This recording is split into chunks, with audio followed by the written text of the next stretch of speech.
Did you ever feel that you are studying so much but you are not getting results? You are reading and reading and reading. You are aiming for the top grade but you are not getting anywhere. So in today's video we are going to discuss. Hi, hello, my name is Aatiya. Welcome to my channel. We discuss PhD, productivity mindset, personal finance over here. All things related to life, all things related to PhD, all things related to productivity. Many students sometimes realize that what their strategies were in high school, they are not working anymore. And obviously, you are in college, so there is a stark difference, right? In the strategies, in the ways you prepared, and you will get very confused. So that is where today's video comes in. I'm going to give you some top tips that I've researched from straight A students and also from my personal experience. I have been quite good in my academics. I have cleared NET JRF and it has really helped me in my career. So without further ado, let's begin. Reading is not same as studying. You read a newspaper, you read some article, you listen to a podcast. Studying means there is a process called active recall, okay, and that is where revision comes in. So if you are reading today, after reading, just stop for a while. What did I learn? You should be able to summarize whatever you have learned today and tomorrow. And there are separate categories and separate at what duration active recall would be. That would be too far and I'll go in that in some other video. But for now, just remember that reading is not same as studying. So how do you convert reading into studying? Also, just highlighting text, making markings on the test, that will help, but it does not mean that you are studying. You need to revise, recall, and there are several techniques for that. We will go into the detail later. What I used to personally do, especially during my NET exam preparation, was if I study something today, tomorrow, before I start with a fresh topic, when the teacher has taught and I am starting with a fresh topic tomorrow, before that I should be able to remember what all I studied today. And I would question myself, I would prepare questions and all these things may sound that it doesn't work, but when you actually start doing that, no, it will work like a charm, okay, and it will take your studying to the next level. There is something called as study cycle, okay, and what does a study cycle mean? Previewing, attending the class, reviewing, studying and questioning yourself, okay. Previewing means before you attend the class, if whatever is your syllabus is getting covered, you know exactly what will be taught in the class, right? Unless it's a test or some other surprise test or something like that. So basically you know the flow of the questions, you know the flow of material that is being taught. So why not go through it before it is being taught?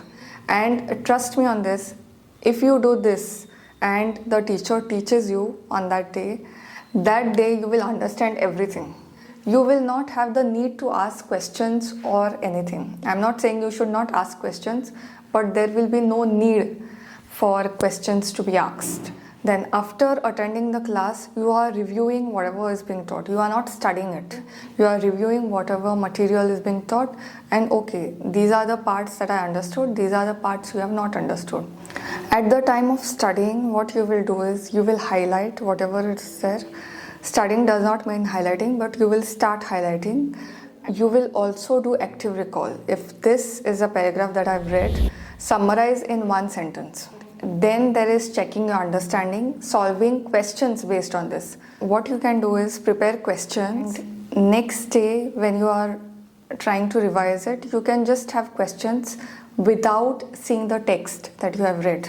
So this is one way to check it. There are some people who use flashcards also. That's also one way. You write few terms on flashcards. So flashcards are nothing but there is a piece of paper, usually cardboard or something like that.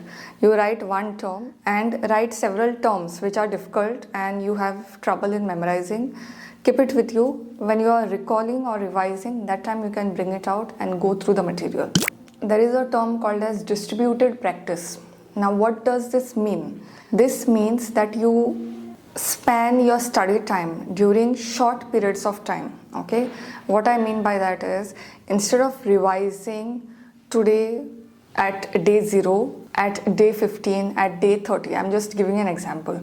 Instead of that, in these 15 days, if you revise thrice or 4 times, then the retention is much more. So instead of spacing out the revision over 2 months or over 1 month, if you can space out everything within 10 days or say suppose max 15 days, then it could be a better measure of your memory retention. So this is something that has been established also, and I'll leave these research papers in the description box below so you can have a look and tailor your strategy accordingly. Sometimes what happens is we don't get results not because we are working less hard, but because the strategy is not correct. It's time to change your strategy if you are not getting the desired results, and revision plays a very important role in that. Also, it's been seen that long study sessions, for example 3 hours, 4 hours without a break, that also hampers your study. Okay, think of it this way: you are in that zone for such a long, how will your brain get time to recharge? For me also personally, I used to study for long hours, but now I have shortened it to 2 hours. So I study for 2 hours and then I take a break. Most of the times I take break in between 1 hour to 1.5 hours, depending on what kind of study it is. If it is something that requires intense focus, then I might as well go up to 2 hours, but not beyond that. It's like when you have just started, your mind is fresh and it's like a sponge, it will absorb everything. But later it will have an effect, it will try giving up. When I was preparing for competitive exams, I used to always dread solving problems. It was not my weak area, but I would say I tried to make it my weak area. Because some of the units that I was preparing for NET had problems, okay, it was not all theory, had problems. I did not like solving problems, so I used to go read theory, and problems used to remain. But there is one thing that I want to say: if you are not able to solve questions based on text, that means you have not understood text. Okay, it is as simple as that. Never avoid solving questions. Okay, it will take you nowhere. At least 1/3 of it should be in revision and in solving of problems, at least 1/3 of your time. So if you are dedicating 3 hours, 2 hours will go for studying, 1 hour will go for revision as well as problem solving. You can increase it, but it will not decrease. Which brings me to the next point, a book recommendation that I want to give. If you want to intensify your study methods and if you want to intensify your understanding of study and getting good grades, getting results for your study, I would suggest this book. You will find a lot of material that you are looking for, and all your questions related to study and not getting results will get answered. Many of the students have a problem of focus. You have sat down to study, you are not able to focus anything. Why is that? But one reason could be that you have scheduled it for too many hours. For example, you have scheduled your study for 4 hours, say suppose. The point I said previously about concentration, that is there only. Once you study for a large chunk of time, your mind starts anticipating that. It sees it as a threat, okay, something that you have to avoid. Our mind is not used to studying for 4 hours. Even if you have been studying for several years, it sees it as a threat, okay, and this is just the nature of how brain works. And when something is a threat, the first instinct is to avoid it. Plan for 30 minutes, finish it, and if you want to increase the duration later, you can increase it. That way your mind will say, okay, 30 minutes was good, it was effective study, now I am prepared. But if you first only give the mind the ultimatum that 4 hours, 5 hours study, then obviously it will not take your orders. Our mind is like a monkey, okay, it will go from here and there. Give your mind the ultimatum that you are going to sit only for 30 minutes. Once it is done, you can take rest and then increase it depending on how you feel at that time. So here we are focusing more on consistency rather than doing it all, trying to do it all, okay, because anyways in the last half of the time you won't be productive, and it will just mess up with your enthusiasm and everything. Personally, for me, I like studying in quiet places. Group discussions have never been my thing. Actually, I had a friend when I was doing my graduation. She always wanted the sound of the fan. Okay, it's a tuck, tuck, tuck. Like the fan was not working, but she wanted that. Otherwise, she could not study if it was too silent or too peaceful. So we all have our preferences, and modifying according to your preferences is very important. Sometimes when I was preparing for some of the exams, I used to get feedback that group discussions are good and all that. But for me personally, they have never worked. My results are poor if I am in a group.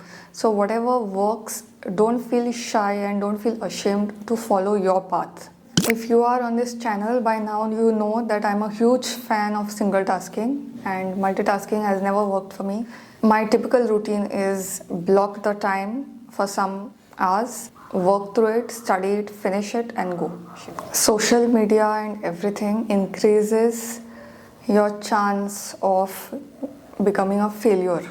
And when I say failure, it decreases your chance of becoming successful as far as study goes. Because as you know it, the focus is required and social media will disrupt it.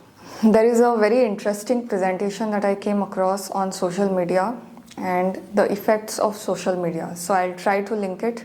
I'm not sure if I can find it now. I try to schedule everything in the evening, whatever post or everything if I'm doing on YouTube.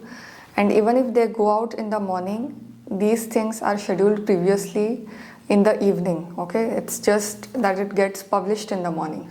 You can do a simple experiment, watch a TV episode or YouTube video, anything, and sit to study. There is a transition time, okay? There is a lag. Just because you have watched a motivational video does not mean your study will start at this level. It will start at this level and it will gradually increase. Sometimes switching up the setting, it helps. When you are very tired, you are just not able to think or anything. When I say switch your setting, meaning from one place, go to some other place. Okay, if you are studying from library, go outdoors and see if you can study from there. If you have been studying from your home, go to a friend's place, lock yourself in a room and see if you can study over there. So switching up the setting gives you a new neuro pathway. Okay, you have been conditioned on one, it gives you a new one and your brain gets refreshed. So this is something that has worked with me also well. Like after exam, nobody is in the mood of study, right? You can take a break. If the purpose is academia, if the purpose is getting results, take break and resume. Don't stretch the break to months, because that is what I've seen. The longer the break, the more time it takes for you to get into the groove. The time after the exam, it's like the calm before a storm. Studying is something that is done by all. Okay, I'm a research scholar, I'm studying. I see people around me, professors, they are studying. Somebody is working even in admin job, they have to study too. It's just that the nature of study is different and the topics are different. This is something that I want you to see. Having 30 minutes a day, whether you have work, you don't have work, just helps you to stay on track, okay? Instead of just going off track during holidays and then trying your way inside. We feel that 30 minutes is not a large time, but 30 minutes is large enough of time for results to compound. There is a book that I want to recommend, The Slight Edge. I think I've spoken about this in one of my previous videos, I don't remember. It will tell you beautifully how even small things will compound, okay, if done daily, and it gives rise to enormous results, okay. I keep making these videos related to study, PhD, higher education, mindset, everything. So if you like anything and you want me to expand the topic further, let me know in the comments. I keep looking forward to it.